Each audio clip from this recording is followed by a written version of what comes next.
I'll never forget the sound of shattering glass that morning.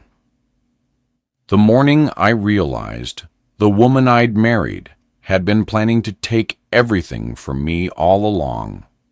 She stood in my vineyard, her 3 grown children beside her, holding papers that would have transferred my entire estate into their names if I'd signed them. But here's the thing they didn't know. I'd seen this coming 6 months earlier, and I'd already rewritten my will. If you've ever trusted someone with your whole heart, only to discover they were counting your assets instead of counting their blessings, you're going to feel this story deep. Before we go any further, hit that subscribe button and drop a comment telling me what part of the world you're watching from. These tales of betrayal and redemption connect us all, no matter where we are. My name is Joseph Nathaniel Carter. I'm 73 years old now, but this story begins when I was 60 and still believed in second chances. I lived on a 300-acre vineyard estate in Sonoma County, California, a place I'd built from nothing with my bare hands and 30 years of sweat. This is the story of how I almost lost everything because I confused loneliness with love, and how silence became my greatest weapon. The first time I saw Diane Maxwell, she was holding a bottle of my wine at the Healdsburg Farmers Market, reading the label like it contained the secrets of the universe. It was a Sunday morning in March, the kind of Northern California morning where the fog hasn't quite burned off and everything smells like eucalyptus and wet earth. I was 60 years old, had been a widower for 5 years since my Rebecca passed from cancer, and I'd grown comfortable with loneliness. Comfortable, but not happy. "Carter, State Vineyard," she read aloud, her voice carrying a refined Southern accent that immediately told me she wasn't from around here. "That's your name on this bottle, isn't it?" She turned to face me, and I saw a woman around my age, maybe 58 or 59, with silver hair styled perfectly and eyes that crinkled when she smiled. She wore a lavender cardigan and pearl earrings, the kind of woman who looked like she belonged at a country club, not a dusty farmer's market. "I've been buying your wine for 3 weeks now. It reminds me of a vineyard my late husband and I visited in Tuscany." The way she said "late husband" carried just enough sadness to let me know the wound was still fresh. I should have walked away right then. Should have made polite conversation, sold her another bottle, and gone back to my solitary life. But I didn't. Instead, I offered to give her a private tour of the vineyard, and she accepted with a smile that made me feel something I hadn't felt in years: wanted. We spent that afternoon walking through rows of Cabernet Sauvignon vines, and she told me about her husband Gerald, who'd died 2 years earlier, a successful real estate developer in Atlanta. She'd moved to California to start fresh, she said, to escape the memories and the pity in everyone's eyes back home.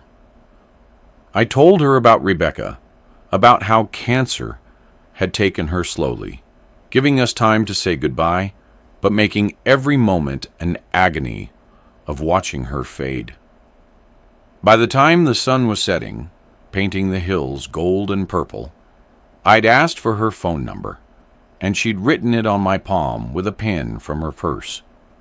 Over the next 6 months, Diane became a fixture in my life. She'd come to the vineyard twice a week, always bringing something: homemade peach cobbler, fresh flowers for the kitchen, books she thought I'd enjoy. She listened when I talked about the challenges of running a vineyard at my age, about how my knees ached when the weather changed, about how quiet the big house felt, with just me rattling around in it. She told me about her 3 adult children: Richard, 38, who worked in consulting in San Francisco; Monica, 35, a wellness coach who'd just gone through a difficult divorce; and Kevin, 32, an entrepreneur who was always on the verge of his next big venture. The way she described them, they were successful, independent, loving children who supported their mother's new beginning. I should have noticed. She never offered to introduce us. Should have wondered why they never called when she was at my place. Should have questioned why a woman with 3 grown children and a dead husband's real estate fortune would spend so much time with a winemaker in Sonoma. But I was 60 years old and lonely, and Diane made me feel alive again. She'd take my hand when we walked through the vineyard rows. She'd laugh at my stories about the early days when I was just a kid, from Oakland with a dream and no idea how to grow grapes. She'd kiss me softly on the porch while watching the sunset, and for the first time since Rebecca died, I could imagine a future that wasn't just about maintaining what I'd built, but actually enjoying it with someone. 6 months after that first meeting at the farmer's market, I asked Diane to marry me. We were sitting in the gazebo I'd built for Rebecca 30 years earlier, overlooking the valley where my vines stretched out like green waves. I didn't have a ring yet. I'd planned to take her shopping for one, but I had the question, and I had hope. "Diane Maxwell," I said, taking her hands in mine, feeling how soft they were compared to my weathered, calloused palms. "Would you do me the honor of becoming my wife? I know we're not young anymore, but I think that means we know what matters. I want to spend whatever time I have left making you happy." The pause before she answered felt like an eternity, and I saw something flicker across her face, just for a second. That looked almost like calculation, but then she was crying, nodding, saying yes over and over, while holding my face in her hands. "Oh, Joseph," she whispered, "you've given me a reason to believe in love again." "Yes, yes, 1,000 times, yes." We set the date for September, a small ceremony at the vineyard with just close friends and her children, who she promised would love me as much as she did. That night, as I watched her drive away in her silver Lexus, I stood on my porch, feeling like the luckiest man alive. I had no idea I'd just made the biggest mistake of my life. No idea that Diane Maxwell wasn't a grieving widow looking for love. She was a woman with a plan, 3 desperate children with mounting debts, and a talent for finding wealthy older men who owned property. I'd find out the truth eventually, but by then we'd be married. Her children would be living in my guest house, and the papers attempting to transfer my estate into her name would already be drawn up. But that September evening, as I called my lawyer to update my will to include my future wife, I was just a man in love, thinking about second chances, and not realizing that some people see second chances as second opportunities to take everything you've spent a lifetime building. We married on September 21st under an arbor draped in grapevines, surrounded by about 40 guests, mostly my friends from the wine community, my vineyard workers who'd become like family, and Diane's 3 children who'd driven up from the Bay Area that morning. Richard showed up in a suit that probably cost more than most people's monthly rent, shaking my hand with a grip that felt competitive rather than congracial. Monica arrived in a BMW convertible, air-kissing her mother, and looking around my property with eyes that seemed to be appraising rather than admiring. Kevin was the last to arrive. 30 minutes late, apologizing profusely while checking his phone every few minutes, like he had somewhere more important to be. I tried to shake off my unease. These were my new stepchildren, after all, and first impressions weren't everything. The ceremony itself was beautiful. My friend Pastor Williams from the AME Church in Santa Rosa officiated, speaking about autumn love and how the best grapes come from older vines. Diane wore a cream-colored dress that made her look elegant and understated, and when she said, "I do," I believed every word. My vineyard manager, Carlos, had set up tables under the oak trees, and we served my best vintage, along with tri-tip that I'd smoked myself for 2 days. I watched Diane laugh with my friends, saw her children mingling, and thought maybe I'd been too quick to judge. Maybe this blended family would work. Maybe I'd finally found my way back to happiness. The trouble started the very next day. I woke up Monday morning to find Diane in my office, our office now, I supposed, going through the filing cabinets. "Just trying to understand how everything works around here," she said sweetly when I asked what she was doing. "If I'm going to be your wife, I should know about the business, shouldn't I?" It made sense, I thought. Rebecca had always known every detail about the vineyard operations. I showed Diane the basic financial records, the contracts with distributors, the payroll system for the workers. She listened intently, asked smart questions, took notes in a little leather journal. I felt proud, actually, that my new wife wanted to be involved. Then came the conversation about her children. "Joseph, honey," Diane said over breakfast 3 days after the wedding, "I know this is sudden, but Richard, Monica, and Kevin are having some financial difficulties. Richard's consulting firm hit a rough patch, Monica's going through an expensive divorce, and Kevin's startup just fell through. They're struggling, all 3 of them." She reached across the table and took my hand, her eyes filling with tears. "I know we just got married, and I know this is your home. But would you consider letting them stay in the guest house? Just temporarily, until they get back on their feet? As a family, we need to support each other." I looked at this woman I'd married, saw the genuine worry in her eyes, and thought about how I'd want someone to help my own children, if I had any. The guest house was sitting empty anyway, a 3-bedroom cottage I'd built for Rebecca's parents before they passed.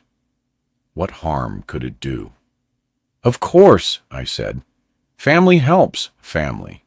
Tell them they can stay as long as they need." The relief on Diane's face seemed so genuine that I felt good about the decision. Within a week, all 3 of her children had moved into the guest house with more belongings than I thought possible for a temporary stay. Richard brought a home office worth of equipment. Monica arrived with a white Mercedes and enough furniture to fill a small apartment. Kevin showed up with 2 other guys he introduced as business partners, who apparently would also be staying temporarily. I started to say something, but Diane kissed my cheek and promised it would just be a month or 2, maximum. That first month, things were fine on the surface. Richard would emerge from the guest house in the mornings, coffee in hand, and talk about consulting calls he had to make. Monica set up a meditation space in my garden and started offering wellness sessions to some of my neighbors, using my property as her business location without asking. Kevin was always working on the next big thing, talking loudly on the phone about crypto and NFTs and investments that were guaranteed to pay off. They ate meals at my house, used my Wi-Fi, drove around my property in their expensive cars. But they never offered to help with the vineyard work, never asked about my day, never treated me like a stepfather, more like a landlord they didn't have to pay. I started noticing small things. Papers on my desk would be slightly moved. My office computer's browser history showed searches I hadn't made. California estate law, spousal property rights, transferring property ownership. When I asked Diane about it, she laughed it off. Richard was helping her understand legal matters, she said, just so she could be informed about what would happen if, God forbid, something happened to me.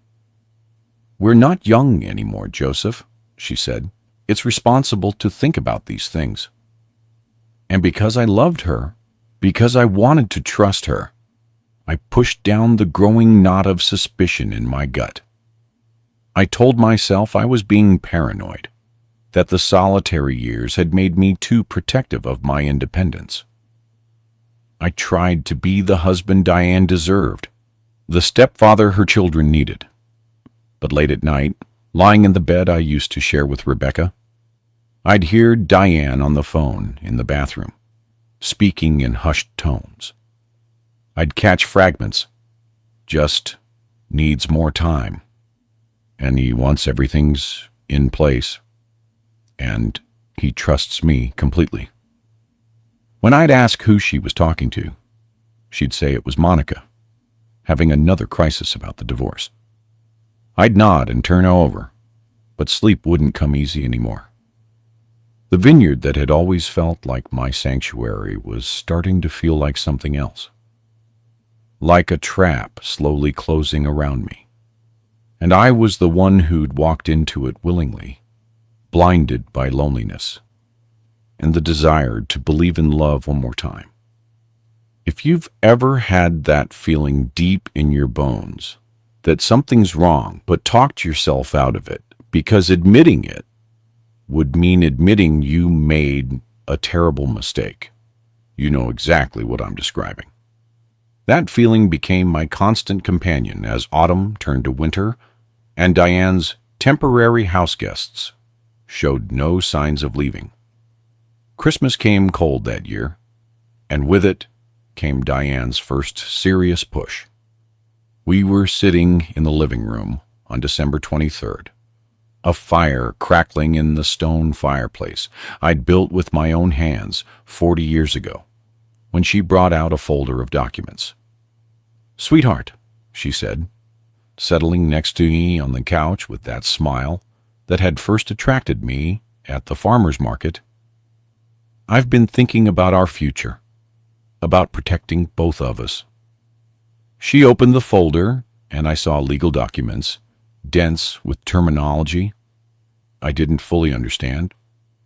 I had Richard consult with an estate attorney friend of his, and they suggested we should establish joint ownership of the vineyard. That way, if anything happens to you, God forbid, I won't face legal complications or state taxes that could force me to sell our home. I took the papers from her and started reading. What I understood made my blood run cold. These documents didn't establish joint ownership. They transferred complete ownership of Carter Estate Vineyard, all 300 acres, the main house, the guest house, the equipment, everything, into a family trust with Diane as the primary trustee and her 3 children as beneficiaries. My name would be on it, sure, but in a subordinate position. I'd essentially be signing away the property I'd spent 30 years building from nothing. "Diane," I said slowly, trying to keep my voice calm, "this isn't joint ownership. This is me giving you my vineyard." Her face shifted. Just for a moment, I saw something hard and cold underneath the sweet exterior. But then, she was crying, her hands trembling as she took the papers back. "Joseph, how can you say that? How can you think I'd try to take advantage of you? I love you. I'm trying to protect us, protect our family." Richard said this was the smartest way to avoid estate taxes and ensure everything stays in the family we're building together. She stood up, wrapping her arms around herself like I'd struck her. "I thought you trusted me. I thought our marriage meant something.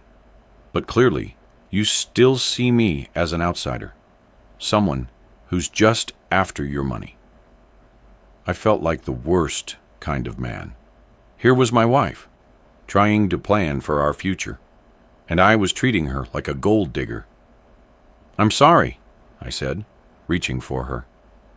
"I'm sorry, Diane. Can we have my own attorney look at these documents? Just to make sure I understand what I'm signing? That's reasonable, isn't it?" She stiffened in my arms, and for a long moment she didn't respond. Then she nodded against my chest. "Of course," she whispered. "I understand. You're being careful. That's smart." But her voice had a quality I'd never heard before. Something brittle and disappointed, like I'd failed an important test. The next day, I took the documents to my attorney, James Morrison, who'd handled my legal affairs for 20 years. James was a straight shooter, a black man about my age, who'd grown up in the same Oakland neighborhood I had, and made good through law school and hard work. He read through the papers while I sat in his office, watching the rain streak down the windows of his downtown Santa Rosa practice. When he finally looked up, his expression was grave.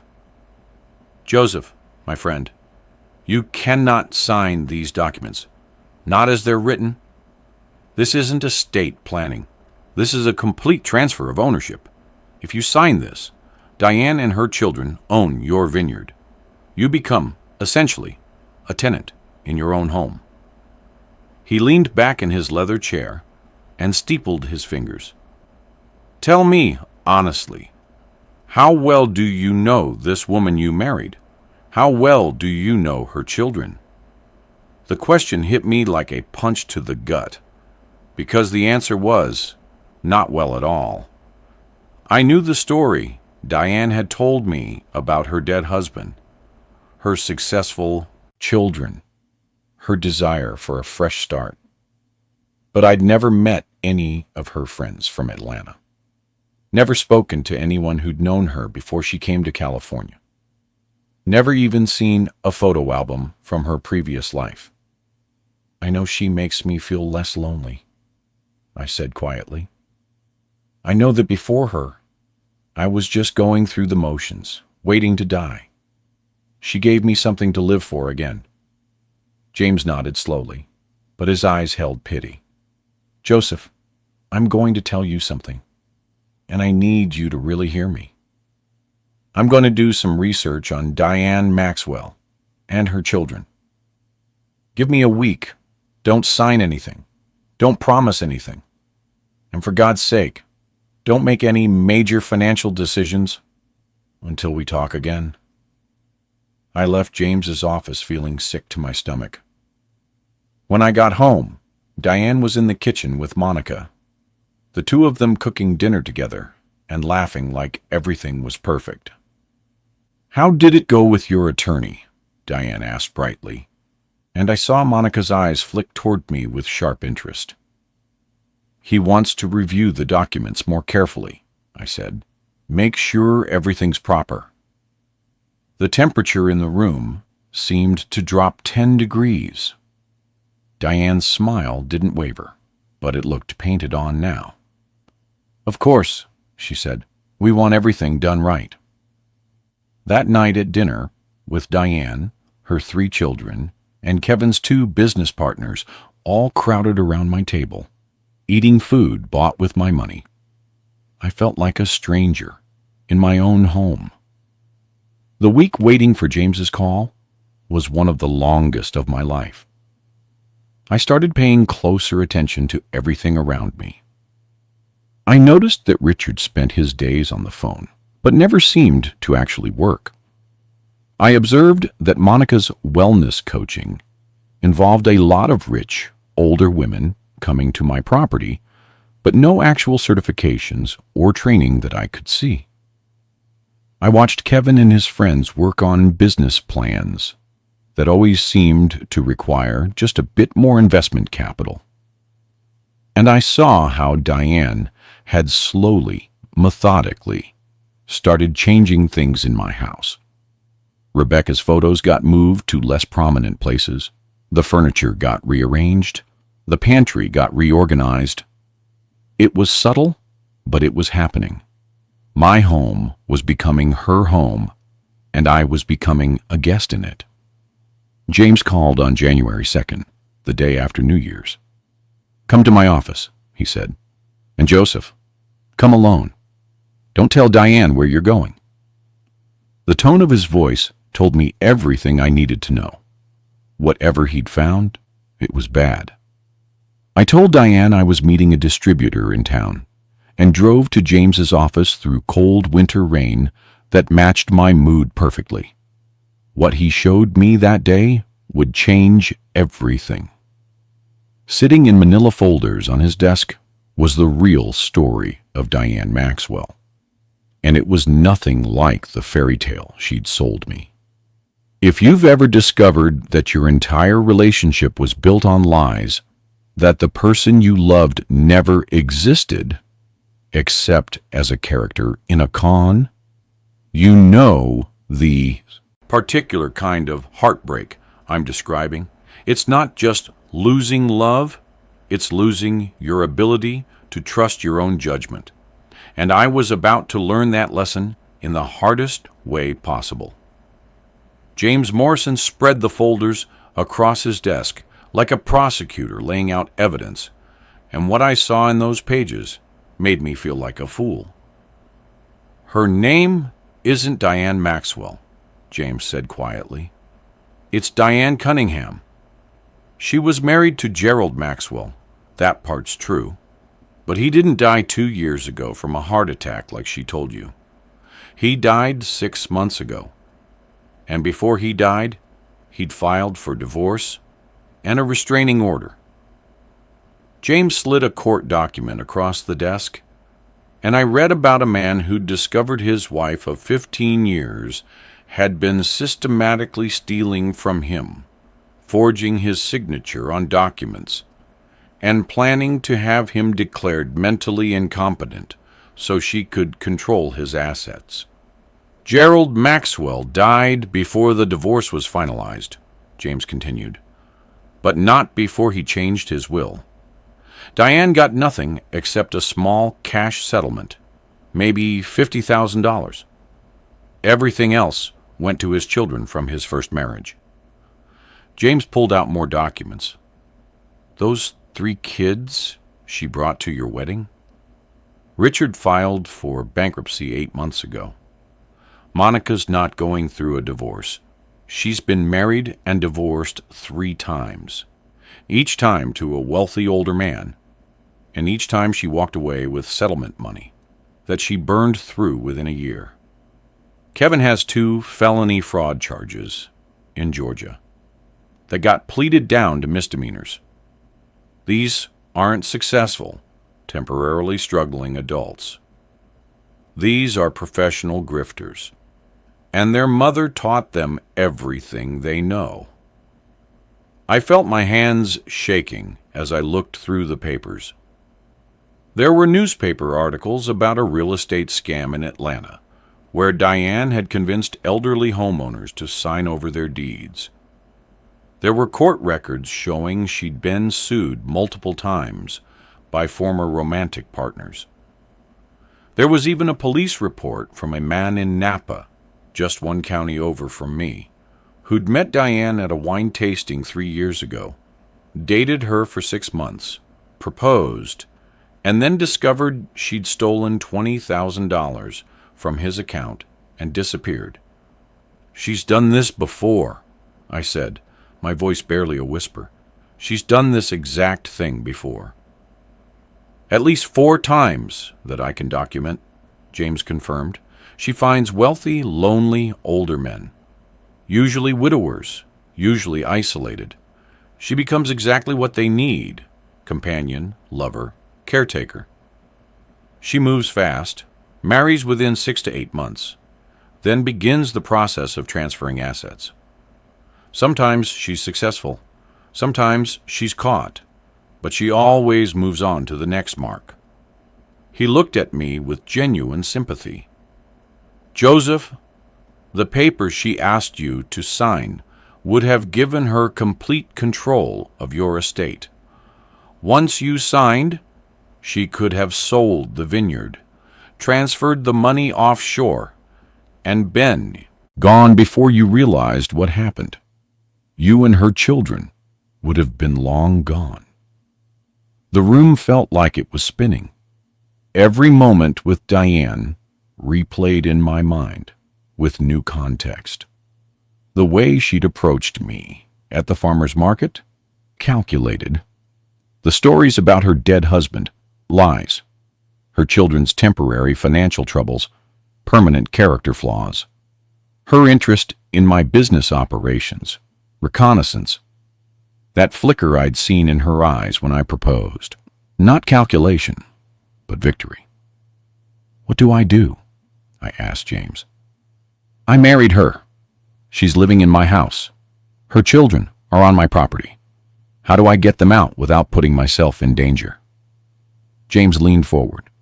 "You do not confront her. You do not let on that you know anything. These people are professionals, Joseph, and they can be dangerous when cornered. Gerald Maxwell's restraining order mentioned threats of violence." He pulled out a legal pad and started writing. "Here's what we're going to do. First, I'm going to quietly prepare new estate documents that make it crystal clear your property goes to charity if you die unexpectedly. That removes their financial incentive to harm you. Second, we're going to document everything: security cameras, financial records, any attempts they make to access your accounts or forge your signature. Third, we're going to consult with a detective I know who specializes in elder fraud. And fourth, you're going to be the best husband you can be until we have everything in place to protect you legally." I drove home that January afternoon, feeling like I'd aged 20 years in 2 hours. When I walked into my house, Diane was waiting with a glass of my own wine and a warm smile. "How was your meeting, honey?" she asked, kissing my cheek. I smelled her perfume, the same perfume she'd worn on our wedding day, and felt nothing but revulsion. But I smiled back. "Productive," I said, "very productive." That night, lying next to a woman I now knew was a stranger, a predator, I stared at the ceiling and made a decision. I wasn't going to be a victim. I wasn't going to let these people steal what I'd built with 30 years of honest work. I was going to play their game, but I was going to play it better. Over the next week, I became an actor in my own life. I brought Diane flowers. I complimented her cooking. I asked Richard about his consulting work with apparent genuine interest. I told Monica her meditation sessions were transforming the property. I even gave Kevin $5,000 for his latest investment opportunity. Money James told me to consider the cost of maintaining my cover. The whole time, I was working with James and his detective friend, a woman named Sarah Chen, who'd seen 100 cases like mine. We installed hidden security cameras throughout the property. We set up alerts on all my financial accounts. We documented every conversation, every request for money, every attempt to access my business records. And we waited, because Sarah told me something crucial. They're going to make their move soon. You've been married 3 months, which is right in their timeline.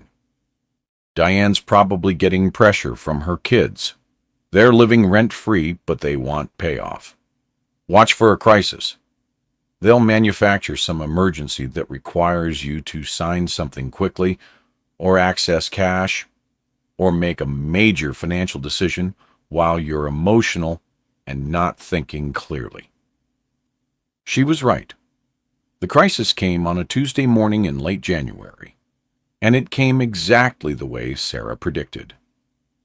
Monica showed up at my door at 6 a.m., crying hysterically, saying she'd been in a car accident and needed $50,000 immediately for a lawyer because she might go to jail.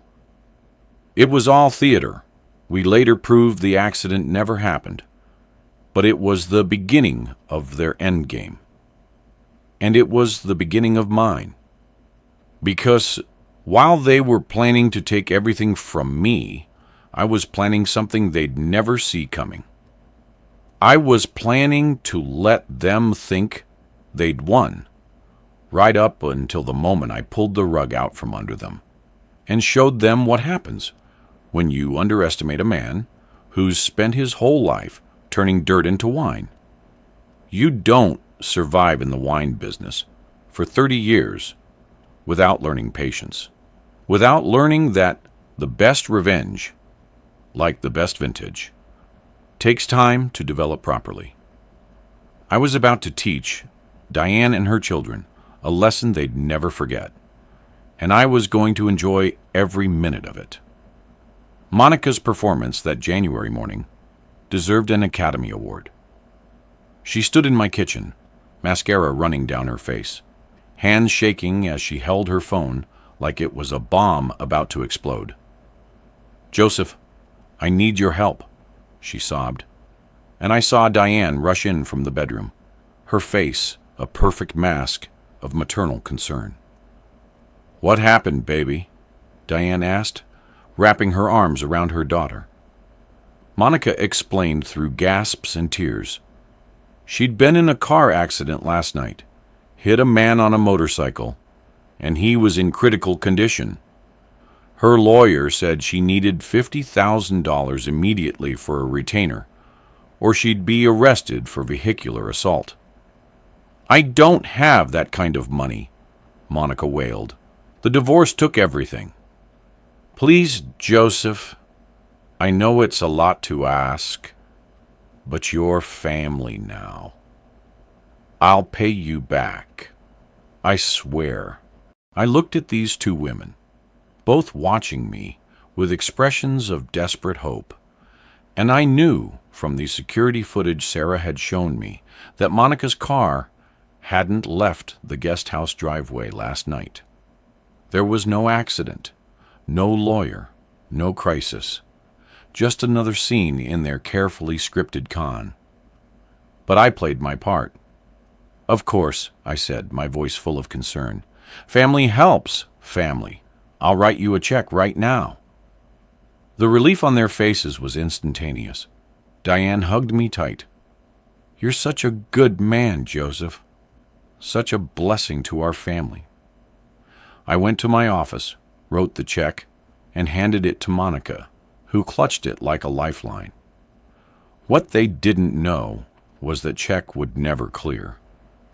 James had already worked with my bank to flag any large withdrawals, and, more importantly, we'd already contacted the police about the fraud attempt. When Monica tried to deposit that check, it would trigger an investigation. But I couldn't let them know I was onto them yet.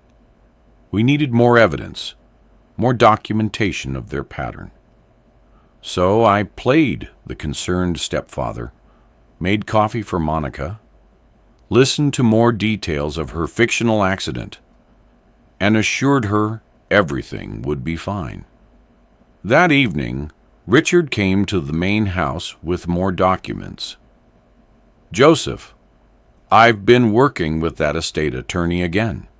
he said, settling into the leather chair across from my desk like he owned the place. Given Monica's legal troubles, we really need to get your affairs in order. If something happened to you right now, Diane would be tied up in probate for years, and with Monica facing potential jail time, the family would be financially devastated. He slid a new folder across the desk. These documents are simpler than the last ones, just a power of attorney giving Diane authority to manage your affairs if you become incapacitated.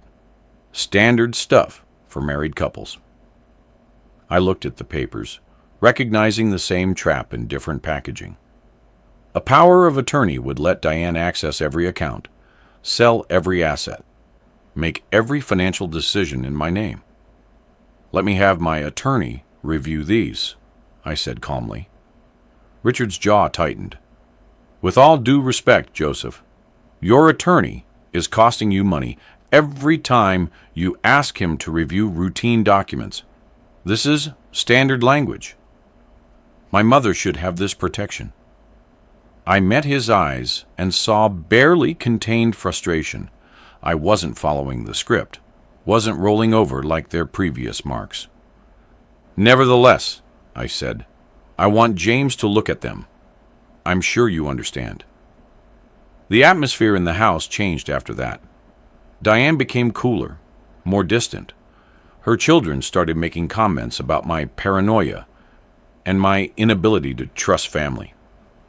Kevin mentioned loudly at dinner one night that his friend's stepfather had Alzheimer's, and maybe I should get checked out since I was forgetting conversations we'd supposedly had about estate planning. It was gaslighting, pure and simple, designed to make me question my own mind and judgment. But I'd seen it coming because Sarah had warned me. When they realize the easy con isn't working, they'll try to undermine your credibility. They might even try to have you declared incompetent. That's when things got truly dangerous. On a Friday night in early February, I woke up feeling wrong. My head was spinning, my stomach churning. I barely made it to the bathroom before being violently sick. Diane found me on the floor and called 911, playing the worried wife perfectly. At the hospital, they couldn't find anything conclusive. Maybe food poisoning, maybe a virus. But Sarah arranged for a private toxicology screen, and it came back positive for a sedative that shouldn't have been in my system. Someone had drugged me, not enough to kill me, but enough to make me seem confused, disoriented, potentially incompetent. I was released the next day, and James was waiting at my house with Sarah and 2 uniformed police officers. "We have enough," he said quietly. "Monica's attempted check fraud, the drugging incident, the pattern of coercion. We can arrest them right now." But I shook my head. "Not yet," I said. "I want them to show their full hand. I want everyone to see exactly who they are." James looked at me like I was crazy, but I knew what I was doing. These people had tried to steal my life's work. They'd used my loneliness as a weapon. They'd turned my desire for family into a trap. I wanted justice, but I also wanted them to face the complete consequences of their choices. Over the next 2 weeks, I gave them just enough rope to hang themselves. I pretended the hospital incident had scared me into being more cooperative. I told Diane maybe she was right about the estate planning. I let Richard schedule another meeting with his attorney friend. I played the role of the frightened old man, finally ready to secure his family's future. And they took the bait completely. They scheduled what they called a family meeting for February 20th, where I would sign all the documents transferring my estate into their control. They even invited a notary, probably someone they'd paid off. Everything was set for them to execute their final con. What they didn't know was that James had scheduled a different kind of meeting for the same day. The police would be there. The district attorney would be there. And I would be there. Finally ready to drop the mask and show them that this old man they'd underestimated had been 10 steps ahead of them the entire time. The morning of February 20th, I woke up early and walked through my vineyard, touching the vines that I'd planted with my own hands, looking at the valley that had been my sanctuary for 3 decades. I thought about Rebecca, about how she taught me that the best grapes come from vines that struggle a little, that face adversity and become stronger for it. I'd been struggling these past months, feeling my way through darkness and deception, but I was about to emerge stronger. I was about to reclaim not just my property, but my dignity and my faith in my own judgment. By the time the sun came up, I was ready for the confrontation, ready to face the woman I'd married and the family I'd welcomed into my home, ready to show them that kindness isn't the same as weakness, and trust betrayed comes with a price they couldn't imagine. The final act was about to begin, and for the first time in months, I felt like myself again. Not a mark, not a victim, but a man who'd built something real and was willing to fight to keep it.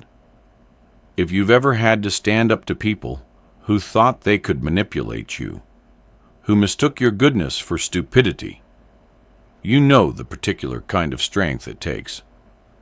I was about to need every ounce of that strength, because the next few hours would determine whether I kept my legacy or lost everything.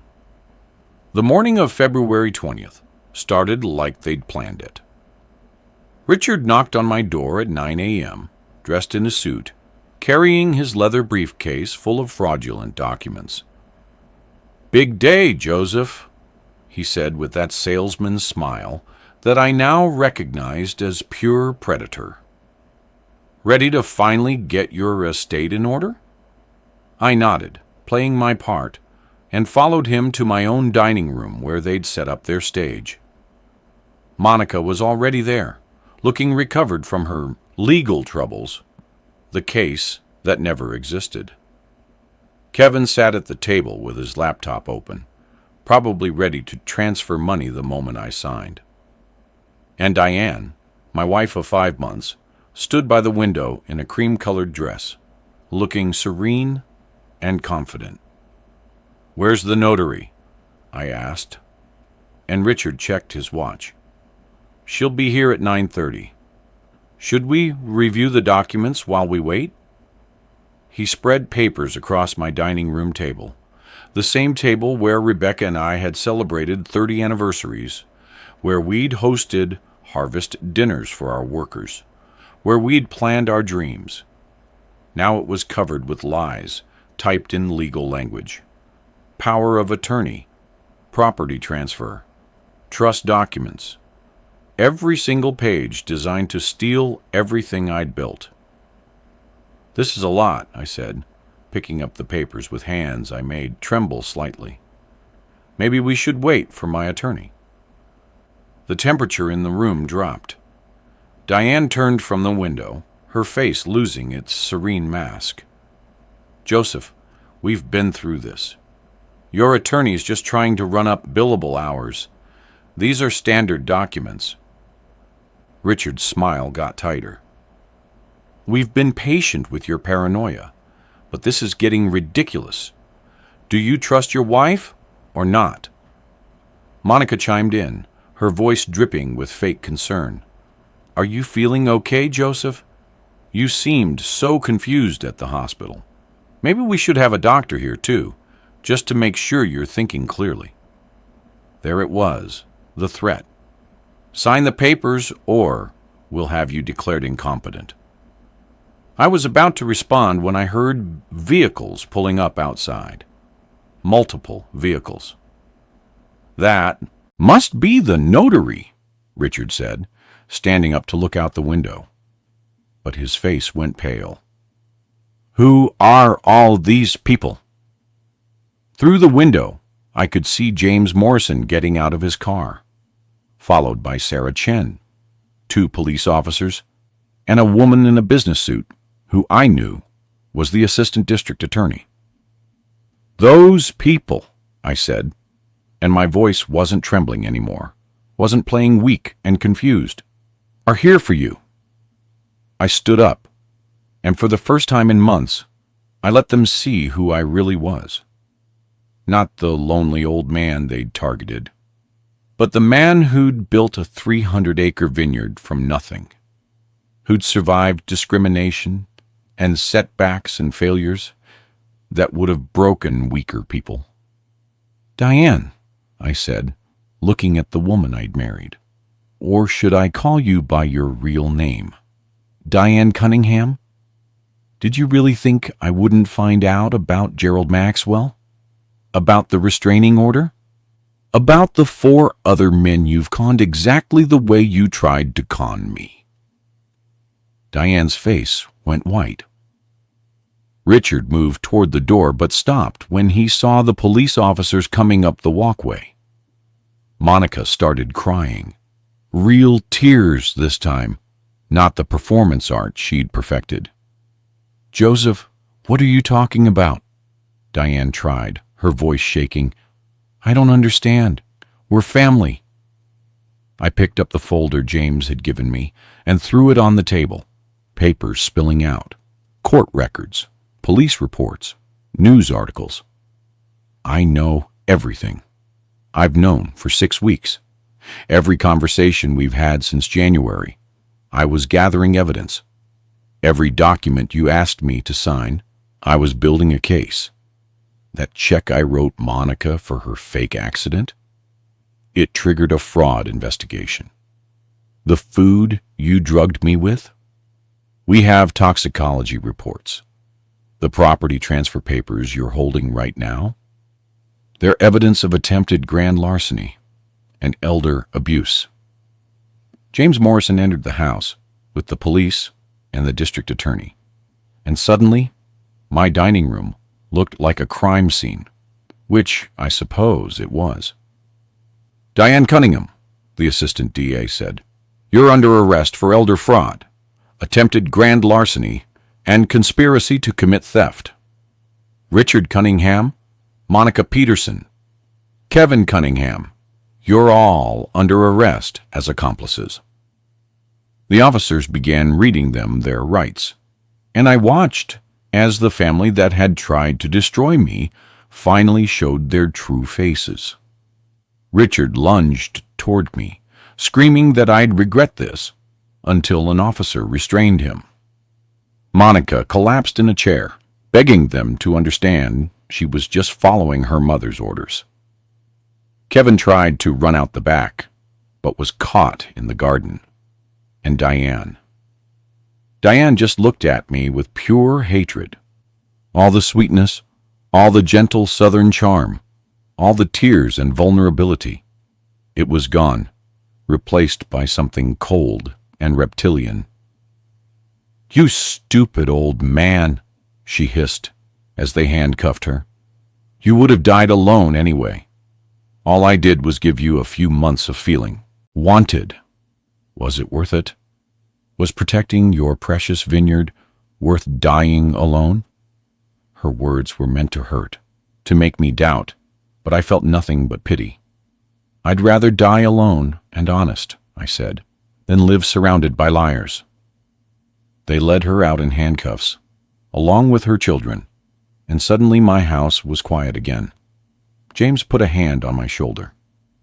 You did the right thing, Joseph. You protected yourself and probably saved the next person they would have targeted. Sarah Chen handed me her card. If you need anything, counseling, security consultation, anything, you call me. What you did took courage. The assistant DA assured me they had enough evidence to ensure serious prison time for all four of them. And then they all left, and I was alone again in my vineyard. I walked outside to the gazebo where I'd proposed to Diane, where I'd been so full of hope just months earlier. The February air was cold, the vines still dormant, waiting for spring. I felt raw and exposed, like I'd survived surgery, but the wound was still fresh. I'd been right to trust my instincts, right to investigate, right to protect what I'd built. But I'd also been wrong. Wrong to marry someone I barely knew. Wrong to ignore the red flags. Wrong to let loneliness make decisions that should have been made with wisdom. For the first time since Rebecca died, I cried. Not for Diane or the future I'd imagined with her. That was never real. I cried for my own vulnerability, for the realization that wanting connection doesn't protect you from being hurt, and that some people see kindness as weakness to exploit. But even as I cried, I knew something else too. I'd survived. More than that, I'd won. Not just legally, not just financially, but spiritually. I'd faced the worst kind of betrayal, and hadn't let it destroy my ability to see clearly, to act decisively, to protect what mattered. The vineyard was still mine. The house was still mine. My integrity was still mine. They'd tried to take everything, and they'd ended up with nothing but prison sentences. I wasn't a victim. I was a survivor. And as I sat in that gazebo, watching the sun climb over the hills where my vines grew, I made myself a promise. I would never again mistake loneliness for love, or confuse wanting family with actually having one. The next chapter of my life would be written on my own terms, with eyes wide open and a heart that was wiser, if more guarded. The weeks after Diane's arrest were strange. The guest house sat empty, all her children's belongings abandoned when they were taken into custody. I had Carlos and the vineyard workers clear it out, and we found things that made my skin crawl. Notebooks with my daily schedule detailed for months. Copies of my financial documents they must have stolen from my office. Even a burner phone they'd used to coordinate their plans. Sarah Chen came back to collect it all as evidence, and she told me something that made the whole nightmare feel even worse. Joseph, you're the one who got away. Diane's been doing this for almost 20 years. You're the first Mark who figured it out before it was too late. I testified at the preliminary hearing in March, sat in a courtroom and watched Diane, Richard, Monica, and Kevin in orange jumpsuits, looking nothing like the family who'd sat around my dinner table. The prosecutor walked the judge through their pattern, the targeting of wealthy, isolated widowers, the rapid courtship, the manufactured crises, the fraudulent documents. They showed surveillance footage from my property. Monica pretending to be on the phone with her lawyer about the fake accident, Richard searching my office when I was out, Diane putting something in my food the night I got sick. Watching it all, I felt simultaneously vindicated and violated. The defense attorney tried to paint me as a paranoid old man who'd entrapped a loving wife and her struggling children, but James had done his job too well. We had Gerald Maxwell's court records. We had statements from 3 other men Diane had targeted. We had financial records showing the Cunninghams had no legitimate income but expensive tastes. The judge denied bail, citing them as flight risks, with a pattern of targeting vulnerable victims. This court will not allow these defendants freedom to find their next victim, she said, and I felt something in my chest unclench for the first time in months. But winning in court didn't erase what had happened in my heart. I moved through the vineyard like a ghost that spring, maintaining routines, but feeling disconnected from everything. Carlos noticed. "Patron," he said one day, as we checked the new growth on the vines, "you saved your land, but you're still letting them steal your peace. Don't give them that power." He was right, but knowing it and feeling it were different things. I'd wake up at night in the bed I'd shared with a stranger and wonder how I'd been so blind. Had there been a single genuine moment? Had she ever actually liked my stories, or laughed at my jokes, or enjoyed our walks through the vineyard? Or had every second been performance, calculation, a con artist doing her job? The answer came in May from an unexpected source. Sarah Chen called and asked if she could bring someone to meet me, another of Diane's victims, a man who wanted to talk. His name was Thomas Brennan, 71 years old, from Napa. He'd been the wine taster who Diane had stolen from 3 years earlier, and he drove out to my vineyard on a Tuesday afternoon. We sat on my porch with coffee, and he told me his story. "She made me feel alive again after my wife died," he said.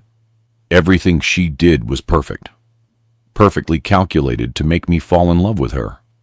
The southern accent, the interest in wine, the vulnerability, all of it. When I figured out she'd been stealing from me, I was too ashamed to press charges. I just wanted her gone." "Do you regret letting her go?"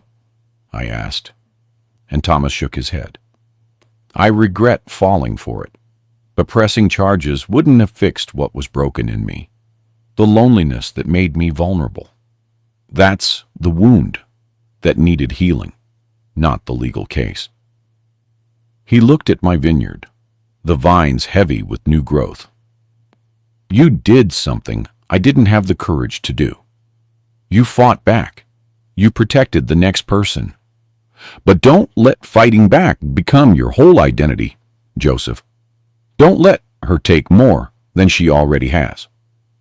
We talked for 3 hours, two old men who'd been fooled by the same woman, finding solidarity in shared experience. When he left, he gave me his number. "Call me if you need to talk," he said. "Sometimes the only people who understand are the ones who've been through it." I did call him, became friends actually, him and 2 other men Sarah connected me with who'd survived Diane's cons. We'd meet for lunch sometimes, this unofficial support group of wealthy widowers who'd almost lost everything to a professional predator. They told me something crucial. The shame goes away eventually, but only if you let yourself feel it first. So I did. I sat with the embarrassment of being deceived. I acknowledged the foolishness of proposing to someone I barely knew. I accepted that my loneliness had made me vulnerable to manipulation. And slowly, painfully, I forgave myself for being human, for wanting connection, for making a mistake. The trial was set for October, 8 months after the arrest. The prosecutor kept me updated. Diane was trying to make a deal, wanting to testify against her children in exchange for a lighter sentence. But the DA wasn't interested. "We have her cold," he told me. "She's going to prison for a long time. They all are." I should have felt triumphant, but mostly I just felt tired.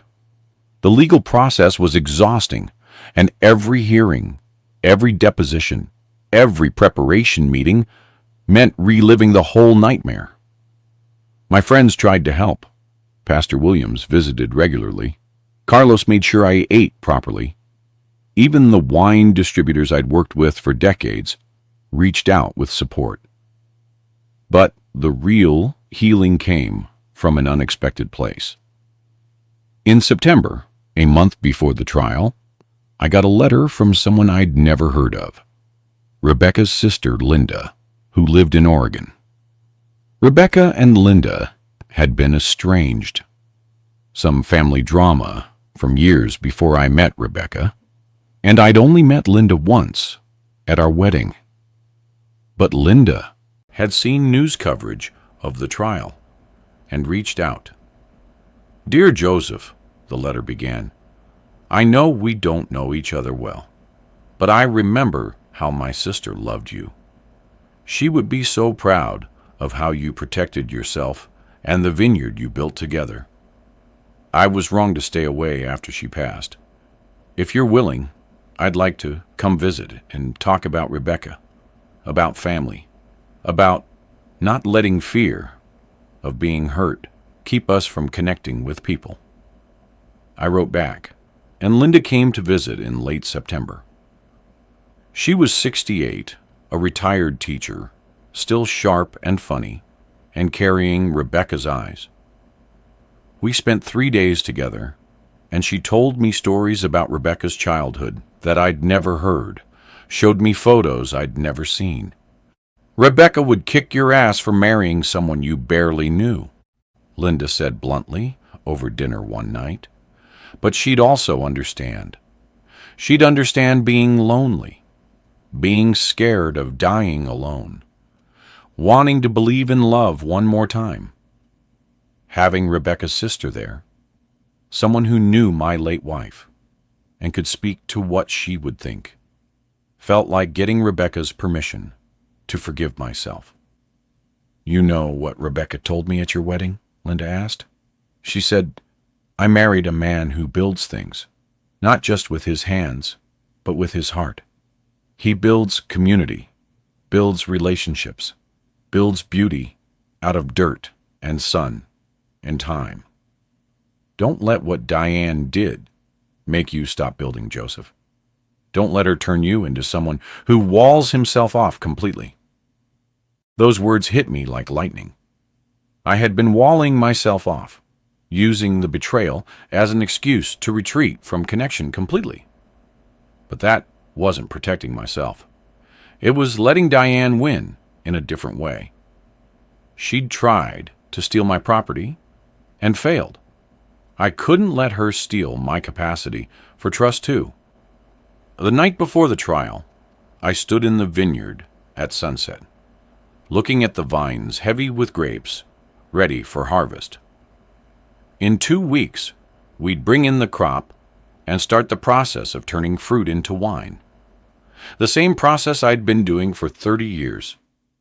The same transformation of one thing into something better through time and patience and careful tending. I realized that's what I needed to do with this experience. Not forget it, not pretend it didn't happen, but transform it. Use it to make me wiser, more discerning, more appreciative of genuine connection when I found it. The grapes that struggle produce the best wine. Maybe people who struggle become more authentic too. Tomorrow I'd sit in court and watch Diane and her children face justice. But tonight, standing in my vineyard, with Linda's words echoing in my mind, and Thomas Brennan's friendship, proving that good things could come from bad experiences, I felt something I hadn't felt in almost a year. Hope. Not the naive hope that had made me vulnerable to Diane's con, but a harder, wiser hope. The hope that comes from surviving something terrible and discovering you're stronger than you thought. The hope that says, this broke you, but it didn't destroy you. And what doesn't destroy you really can make you stronger if you're willing to do the work of healing. I was willing. For Rebecca's memory, for my own future, for the vineyard that had been my life's work, I was willing to heal. The trial started on October 15th in the Sonoma County Courthouse, and the courtroom was packed. Apparently, the case had attracted attention. Black Vineyard owner foils elder fraud ring made good headlines, and reporters from San Francisco to Sacramento had covered the preliminary hearings.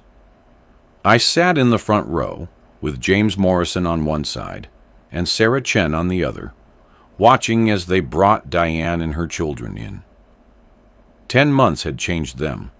Diane looked older, harder, the Southern belle charm completely gone.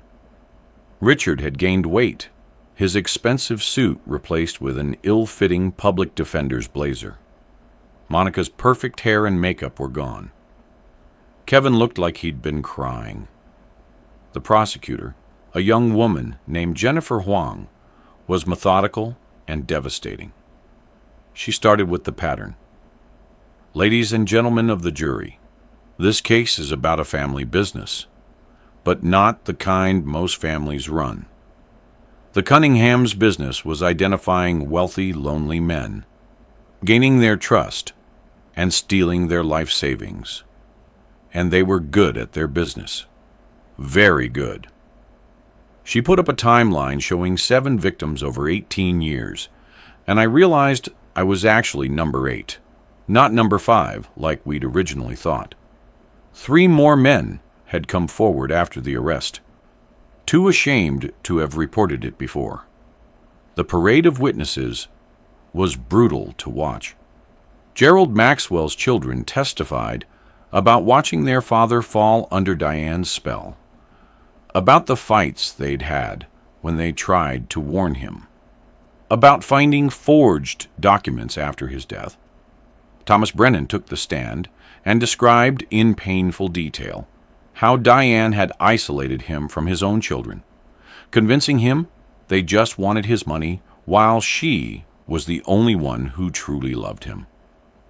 Another victim, a man from Sacramento, broke down crying on the stand, describing how he'd almost signed over his late wife's family home. "I trusted her," he kept saying. "I loved her." The jury watched with expressions ranging from sympathy to disgust. When it was my turn to testify, Jennifer asked me to tell my story from the beginning. I described that day at the farmer's market, how Diane had seemed like an answer to prayers I hadn't even prayed. I walked them through the courtship, the wedding, the gradual revelation that something was wrong. I explained the documents they'd wanted me to sign, the manufactured crisis with Monica, the night I was drugged. "Mr. Carter," Jennifer asked, "at what point did you realize your wife was trying to steal your vineyard?" I looked at Diane, sitting at the defense table, and remembered the woman who'd stood in my garden, talking about fresh starts and second chances. "When my attorney showed me who she really was," I said, "when I saw the pattern, when I understood that everything, every word, every smile, every moment, had been a performance designed to separate me from my property." The defense tried to paint it differently. Diane's attorney, a sweating man who seemed to know his case was hopeless, suggested that the relationship had been genuine and that I'd simply gotten cold feet about merging families and finances. "Isn't it true, Mr. Carter, that you have significant trust issues stemming from losing your first wife?" he asked. "Isn't it possible you misinterpreted normal marital financial planning as a criminal conspiracy?" I looked at him calmly. "No," I said. "It's not possible to misinterpret my wife drugging me, or her daughter faking a car accident, or the 8 other victims with the exact same story. This wasn't a misunderstanding. It was a crime." The strongest evidence came from Richard's laptop, which police had seized during the arrest. Sarah Chen testified about what they'd found: spreadsheets tracking my assets, calendar entries coordinating their spontaneous visits and crises, even emails between the Cunninghams discussing their exit strategy once they'd secured the property transfer. In one email, Monica had written to her mother, "The old man is stubborn about signing. We might need to accelerate timeline with incapacity angle." Reading those words in open court, seeing my life reduced to an angle in their criminal enterprise, made me feel physically sick. But the most damaging testimony came from Kevin, who flipped on his family in exchange for a plea deal. He took the stand looking broken and told the whole truth. How his mother had been running cons since he was a child. How she'd taught him and his siblings to research marks, identify vulnerabilities, play supporting roles in her schemes. How she'd celebrated when her cons succeeded and blamed the victims when they failed. She used to say, "If they're stupid enough to fall for it, they deserve what they get," Kevin testified, not looking at his mother. She taught us that taking money from lonely people wasn't really stealing because they were paying for companionship, for feeling wanted. She made it seem normal. Diane's attorney tried to recover on cross-examination. "Kevin, isn't it true you're testifying against your mother to save yourself from a longer prison sentence?" Kevin nodded. "Yes, but that doesn't make it untrue. Everything I said happened. My mom is a con artist, and she raised us to be con artists, too. I'm done lying about it." The courtroom was silent. Even the judge looked affected. When Kevin was dismissed, he walked past the defense table without looking at his mother, who sat rigid and furious. The trial lasted 2 weeks, and every day revealed new horrors. The prosecution showed how Diane had coached her children on which emotional buttons to push. They presented expert testimony about elder fraud and financial abuse. They brought in a psychiatrist who explained how people like Diane target the recently bereaved, exploiting grief and vulnerability. By the end, the jury looked at the defendants with barely concealed contempt. It took them less than 4 hours to come back with guilty verdicts on all counts: fraud, grand larceny, elder abuse, conspiracy, forgery, and for Monica, attempted extortion with the fake accident. The sentencing hearing was 3 weeks later. Jennifer Huang asked for maximum sentences, arguing that the Cunninghams had shown no remorse and presented a continuing danger to vulnerable victims. These defendants ran a criminal enterprise for nearly 2 decades, she told the judge. They destroyed lives, bankrupted victims, and would have continued indefinitely if Mr. Carter hadn't had the resources and courage to stop them. This court must send a message that elder fraud will not be tolerated. The defense attorneys made half-hearted pleas for leniency, but even they seemed to know it was hopeless. The judge, a stern woman in her 60s, named Patricia Morales, looked at each defendant in turn before speaking. "I have been on the bench for 23 years, and I have rarely seen crimes as calculated and callous as these. You did not commit crimes of passion or desperation. You ran a business based on exploiting the elderly at their most vulnerable." Mr. Carter and the other victims testified about more than financial loss. They described the psychological trauma of discovering that love they believed was real was actually a transaction. That is a particular kind of cruelty. She sentenced Diane to 18 years in state prison. Richard got 12 years. Monica got 10 years. Kevin, who had cooperated, got 6 years, with the possibility of parole after 3. As the bailiffs led them away, Diane turned and looked at me one last time. I expected to see hatred, But what I saw was something else. A kind of confused frustration, like she genuinely couldn't understand why I'd fought back. In her worldview, I was supposed to be an easy mark. A lonely old man, grateful for attention, willing to pay any price to feel wanted. The fact that I'd seen through her, documented her crimes, and sent her to prison didn't compute. She'd underestimated me completely. And even now, she couldn't quite grasp how. I walked out of that courthouse into November sunshine feeling lighter than I had in a year. It was over. Justice had been served. The people who'd tried to destroy me would spend years in prison. But as I stood on the courthouse steps with James and Sarah, I realized something. The real victory wasn't the guilty verdicts or the prison sentences. The real victory was that I'd protected not just my property, but my integrity. I'd faced the worst kind of betrayal and responded with wisdom instead of rage, with strategy instead of revenge, with justice instead of bitterness.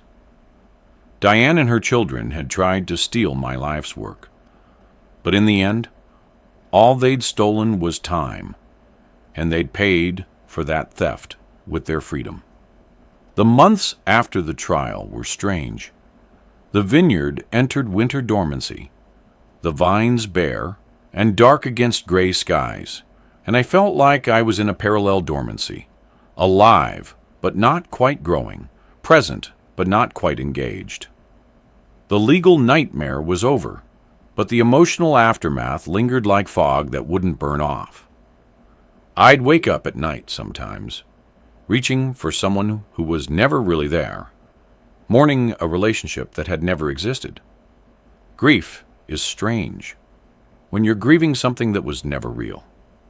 How do you heal from loving an illusion? Linda, Rebecca's sister, started calling every Sunday. Those conversations became a lifeline. She'd lived through her own version of betrayal. A husband who'd left her after 30 years for a younger woman, and she understood the particular pain of discovering someone wasn't who you thought they were. The hardest part isn't the loss, she told me one Sunday in December. It's the self-doubt, questioning every decision you've ever made, wondering if you can trust your own judgment again. She was right. I found myself second-guessing everything, from business decisions to simple interactions with people. If I'd been so wrong about Diane, what else was I wrong about? Pastor Williams suggested I talk to someone professional, and I finally admitted I needed help. I started seeing a therapist, Dr. Michelle Harper, a black woman in her 50s who specialized in trauma and grief. What Diane did to you was psychological abuse, she explained in our first session. She targeted you systematically, exploited your vulnerability, and violated your trust in the most intimate way possible.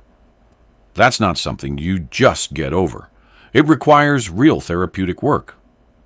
So, I did the work. Twice a week, I sat in her office and unpacked not just what happened with Diane, but the loneliness that had made me vulnerable in the first place. Dr. Harper helped me see patterns I'd never noticed before. How I'd thrown myself into work after Rebecca died, using the vineyard as a way to avoid feeling the loss. How I'd isolated myself from community, convinced that no one could understand my grief. How I'd built walls around my heart that made genuine connection nearly impossible, until Diane came along with a crowbar disguised as vulnerability. You weren't stupid for falling for her con, Dr. Harper said. You were human. You wanted connection. The question isn't why you fell for it. It's how you heal from it without closing yourself off completely. That became the real work. Healing without hardening. Learning to be wise without being cynical. Recognizing red flags without seeing red flags everywhere. It was harder than anything I'd done. Harder than building the vineyard. Harder than sitting through the trial. Because it meant staying open and vulnerable, even after vulnerability had been weaponized against me. It meant trusting people again, even though trust had nearly destroyed me. It meant believing in human goodness, even after experiencing calculated human evil. Carlos helped more than he probably knew. He'd worked for me for 15 years, and he'd seen me at my worst during those months with Diane. Now, working alongside him in the vineyard, as we prepared for spring, I found something like peace. "Patron," he said one afternoon, as we pruned vines, "you know what I respect about you? When you found out about the fraud, you didn't just cut them off and run. You built a case. You protected yourself smart. That takes more strength than people know."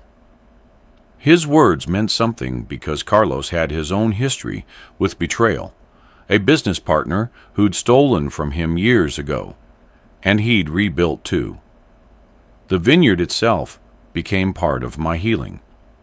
As winter turned to spring, I watched the vines come back to life, bare branches producing tiny green buds, dormant roots pushing up new growth. Nature's resilience reminded me of human resilience. We go dormant when we're hurt, but we don't stay dormant forever. The sap rises again. Growth returns. Life continues. I started taking long walks through the rows like I used to do with Rebecca, but this time talking to myself, to God, to the memory of my late wife. "I made a mistake," I'd say out loud to the vines, to the hills, to the sky. "But I fixed it, and I'm still here, still standing." In March, something unexpected happened.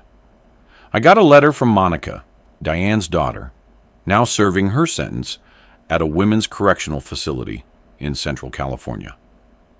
I almost threw it away without reading it, but curiosity got the better of me. "Dear Mr. Carter," she wrote, "I know I have no right to contact you, and if you never want to hear from me again, I understand. But my therapist here says making amends is part of recovery. So, I'm trying. I'm sorry for what we did to you. I'm sorry for lying, for manipulating, for trying to steal your life's work. I was raised in this, but that's an explanation, not an excuse. I'm 35 years old, and I'm finally taking responsibility for my choices. I don't expect forgiveness. I just wanted you to know that what you did, fighting back, documenting, everything, testifying, it probably saved my life. I would have kept doing this until I ended up dead or in prison forever. Now I have a chance to become someone different. Thank you for that." I read that letter 3 times, feeling complicated emotions I couldn't name. She'd tried to destroy me. She'd faked a car accident to extort money from me. She'd been part of drugging me. And yet, reading her words, I felt something that might have been the beginning of forgiveness. Not for what she'd done, but for who she'd been. Dr. Harper said this was healthy. This ability to hold both anger and compassion simultaneously. I wrote back a brief note. "Monica, I hope you find a better path forward. What you did was wrong, but who you become from here is up to you. Don't waste this chance." I never heard from her again, but writing that letter felt like releasing weight I didn't know I was carrying.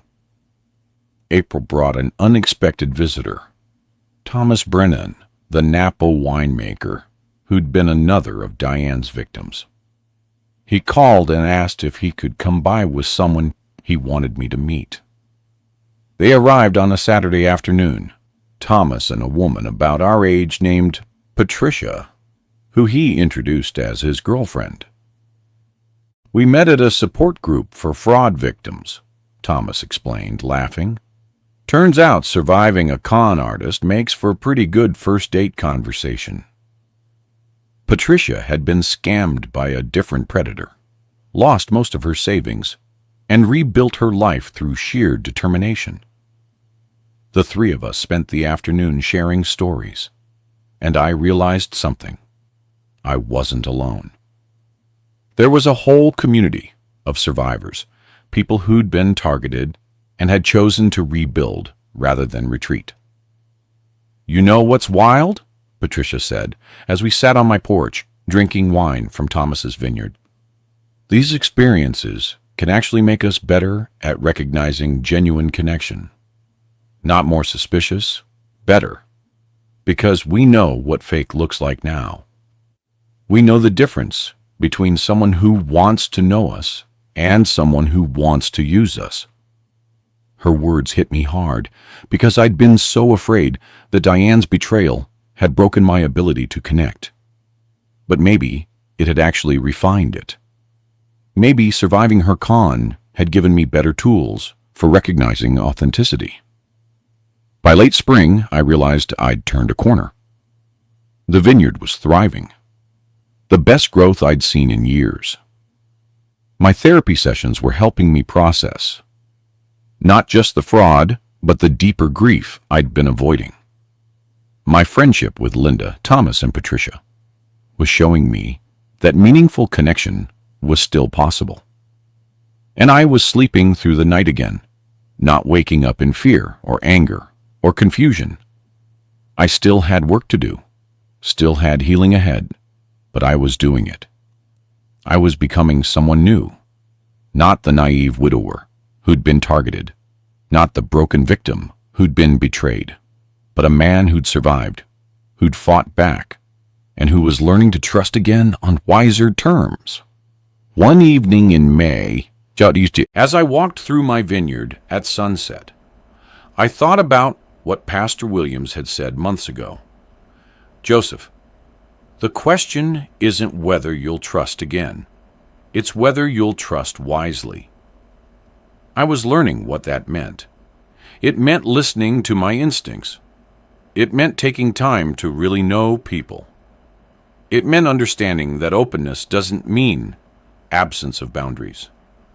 It meant recognizing that being hurt doesn't mean you have to build walls. It means you build better gates with better locks, and you choose more carefully who gets keys. The vines around me were heavy with new growth, reaching toward the sky, and I felt like I was reaching too, not away from connection out of fear, but toward it with wisdom. Diane had tried to steal my vineyard, but in fighting her, I'd discovered something she could never take: my resilience, my integrity, and my capacity to heal. The grapes that struggle produce the best wine, and maybe people who survive betrayal become the most authentic versions of themselves. Not bitter, not broken, but refined by fire into something stronger and truer than before. I was 61 years old, standing in the vineyard I'd built with my own hands, and for the first time in over a year, I felt like myself again. Not the self I was before Diane. That man was gone. But a better self, harder earned, more honestly lived. And that was worth every painful step of the journey. 2 years after the trial, I stood at the same spot where this story began, the iron gates of my vineyard, early morning light painting the hills gold. But this time, I wasn't shaking with betrayal. I was opening those gates to welcome people for the Carter Estate Vineyard's first annual Harvest Festival. After everything that happened, after the fraud and the trial and the healing, I'd decided the vineyard couldn't just be about wine anymore. It needed to be about community, about connection, about creating something real and lasting from the ashes of what almost destroyed me. The festival was Linda's idea, actually. She'd moved to California 6 months ago, bought a small house about 20 minutes from the vineyard, and we'd become not just family, but genuine friends. "You've got 300 acres and a story about survival," she'd said one Sunday over dinner. "Use it. Help other people who've been through what you've been through." So we partnered with organizations that support elder fraud survivors, and the festival became a fundraiser. Wine tasting, live music, food from local restaurants, and a silent auction where every penny went to helping people rebuild after being targeted by predators. The turnout was incredible. More than 300 people came, including Thomas Brennan and Patricia, who were engaged now and planning a wedding at Thomas's Napa vineyard. Sarah Chen came with her family. James Morrison brought his wife. Pastor Williams led a blessing before the meal. Carlos and his crew helped coordinate everything, proud to show off the vineyard they'd helped build. Even Dr. Harper attended, though she stayed professional and didn't say much about our therapy work. But the best part was the other survivors who came, people who'd read about my case and reached out, people who'd been scammed by different criminals, but understood the particular pain of betrayal by someone they'd loved. We set up a quiet space in the gazebo, the same gazebo where I'd proposed to Diane. But now it had been transformed. Linda had helped me hang photos of Rebecca there, reclaiming it as a memorial to genuine love, rather than a reminder of counterfeit connection.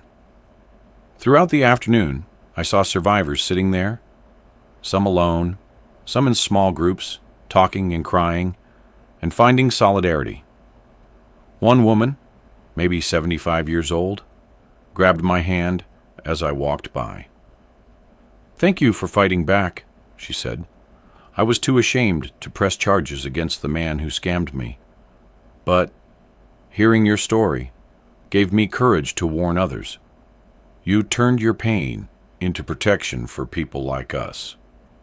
That evening, as the sun set over the vineyard and people gathered for the musical performance, a local jazz quartet that Rebecca would have loved, I found myself thinking about the journey from that March morning when I first saw Diane at the farmer's market to this November evening surrounded by authentic community. The path between those 2 points had been brutal. I'd faced betrayal, manipulation, near financial ruin, and a crisis of faith in my own judgment. But I'd also discovered strength I didn't know I had, built relationships that felt real and solid, and found purpose in helping others avoid what I'd survived. Pastor Williams found me standing alone by the vines, lost in thought. "You did good, Joseph," he said, looking at the crowd of people laughing and connecting. "You took something evil that was done to you and transformed it into something beautiful. That's grace in action." I nodded, feeling the truth of his words. I couldn't change what Diane had done, couldn't erase the pain or the violation, but I could choose what came after. And I'd chosen this: openness instead of bitterness, community instead of isolation, helping instead of hiding. "You know what I realized?" I told the pastor. Diane was right about one thing. I would have died alone if I'd kept living the way I was after Rebecca passed, isolated, walled off, going through the motions. But she was wrong about what the solution was. The solution wasn't another romantic relationship. It was genuine human connection in all its forms: family, friendship, community, purpose. I'm not alone anymore. but not because I remarried. I'm not alone because I opened my life to real people, real relationships, real vulnerability.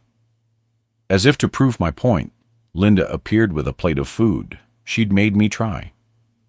"Stop brooding and eat," she ordered, then softened. "Rebecca would be proud of you, you know.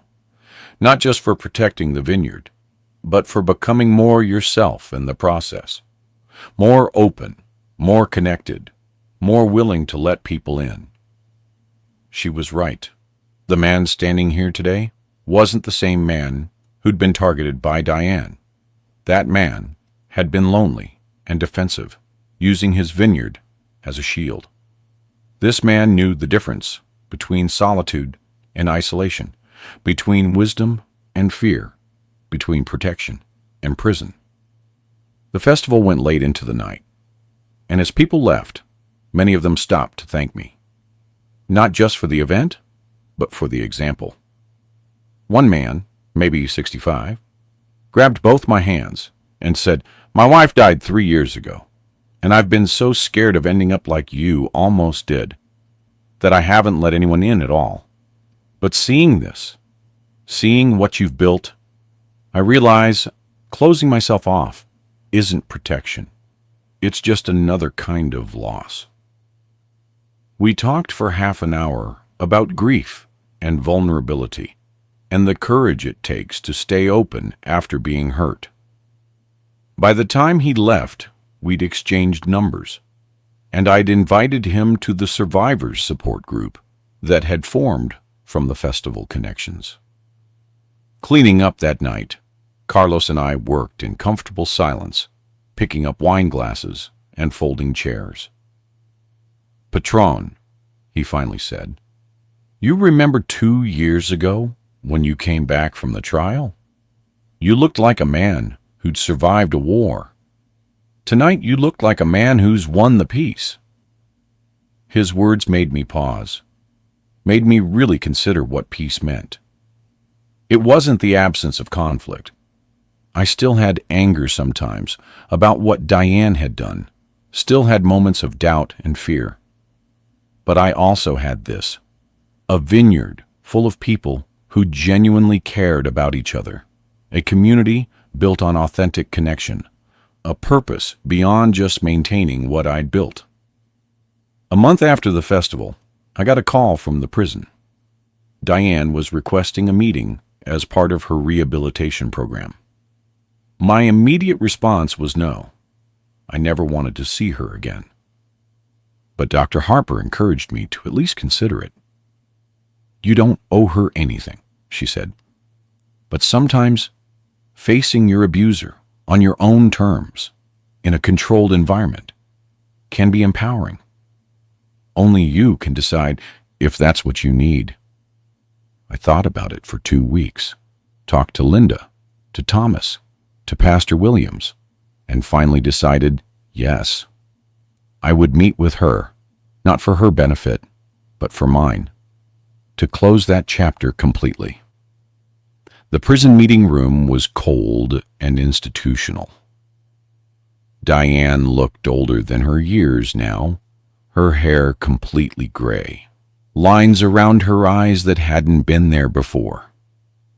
She didn't try to hug me or touch me, just sat across the metal table and said, "Thank you for coming." We sat in silence for a long moment before she spoke again. "I'm not going to apologize because words don't mean much from someone like me. But I want you to know I understand what I did, not just legally, but morally. I targeted you at your most vulnerable. I exploited your grief. I violated your trust in the worst possible way, and I taught my children to do the same. I can't undo that." "Then why am I here?" I asked. She looked down at her hands, hands that had held mine, that had cooked in my kitchen, that had tried to steal everything I'd built. "Because you deserve to know you weren't wrong to want love," she said quietly. "You weren't stupid or naive or foolish. I'm good at what I do, what I did. I study people, find their wounds, and become exactly what they need. You couldn't have known. The problem wasn't your heart being open. The problem was my heart being closed. I sat with those words, testing them for manipulation, for another con. But I didn't feel conned. I felt released. Because she was right. I hadn't been stupid. I'd been human. I'd wanted connection and had the courage to pursue it. That Diane had weaponized that courage said everything about her and nothing about me.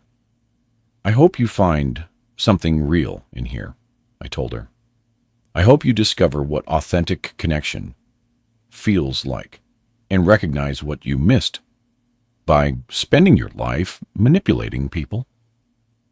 Her eyes filled with tears, real ones, I thought, but I'd been wrong before.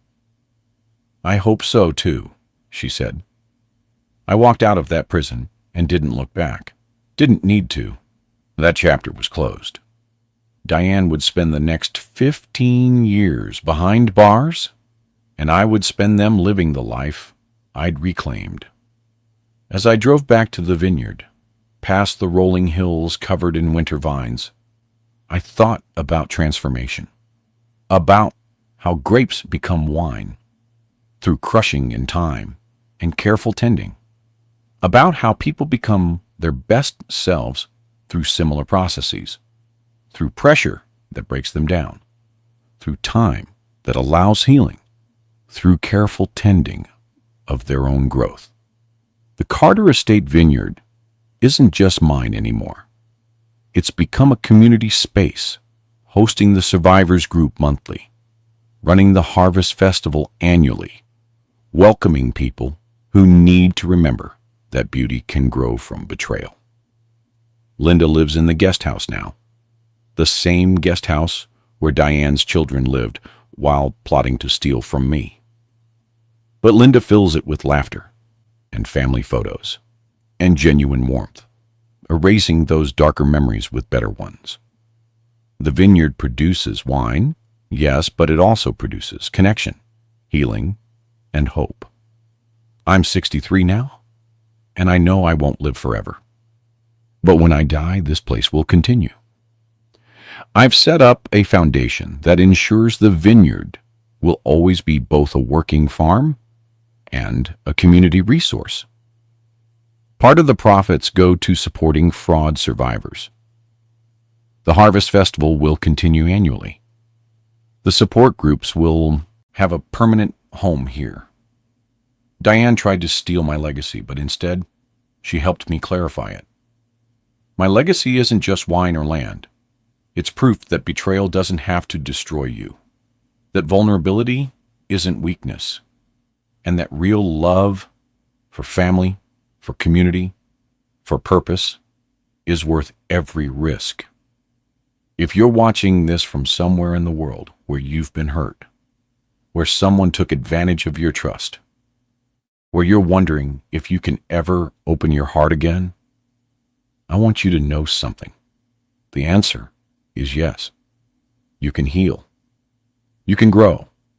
You can build something beautiful from the broken pieces. It won't be easy, and it won't be quick, but it's possible. I know because I'm standing in the middle of my 300 acres, surrounded by vines I planted with my own hands. Living proof that the human spirit is more resilient than any con artist's greed. The sun is setting now over Carter Estate Vineyard, painting the sky in shades of purple and gold. The vines are dormant again, resting before next year's growth, and I'm at peace. Not the naive peace of someone who's never been hurt, but the hard-won peace of someone who's been broken and rebuilt himself stronger. That's the peace worth having.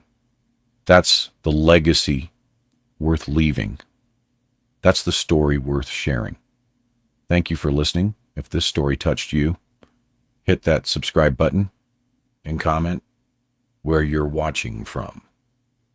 Because these stories of survival and redemption, they connect us all no matter where we are in the world. And knowing we're not alone in our struggles, that's where healing begins.